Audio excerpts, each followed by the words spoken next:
नमस्कार, मी सोमेश्वर आणि आज निघालोय जरा बाहेर. कारण की शनिवार असल्यामुळे आपल्या देवाच्या पाया पडायला आणि गाडी पण वॉश करायची होती कारण की लय खराब झाले. तुम्ही तर बघितलं टाक.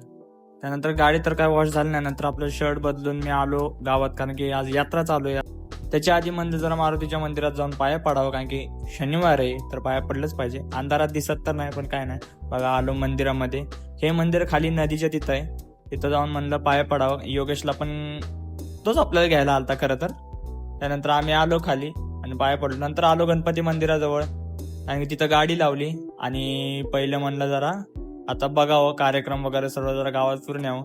चेहऱ्याकडे दुर्लक्ष करा कारण की माझा चेहरा खूप ऑइली होतोय, खूप म्हणजे खूप धुतला तरी तसंच होतंय. काय नाही एवढा विषय तरी पण असू द्या. हे बघा किती बघा, एक ड्रोन आणि दुसरा ड्रोन, दोन दोन ड्रोन उडत होते कारण की पुढे मोठा कार्यक्रम चाललेला. त्यामुळे महाराजांची मिरवणूक चाललेली त्यामुळे एवढी गर्दी आहे. बघा स्टेज वगैरे पूर्ण घातलं, पुढे दिसलं बघा किती गर्दी आहे, किती महाराजांच्या मिरवणुकीला किती गर्दी असते. तुम्ही बघा सगळे पाहुणे वगैरे प्रमुख पाहुणे पण आलेले होते. बघा इथं मला तर नीट काय दिसत नव्हतं काय.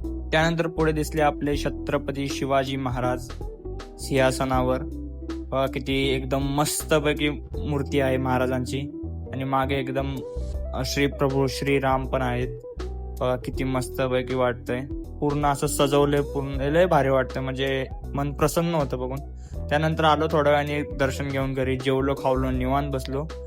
पण गरमीने एवढी अवस्था बेकार झाली काय बोलणार. तर आजचा ब्लॉग इथंच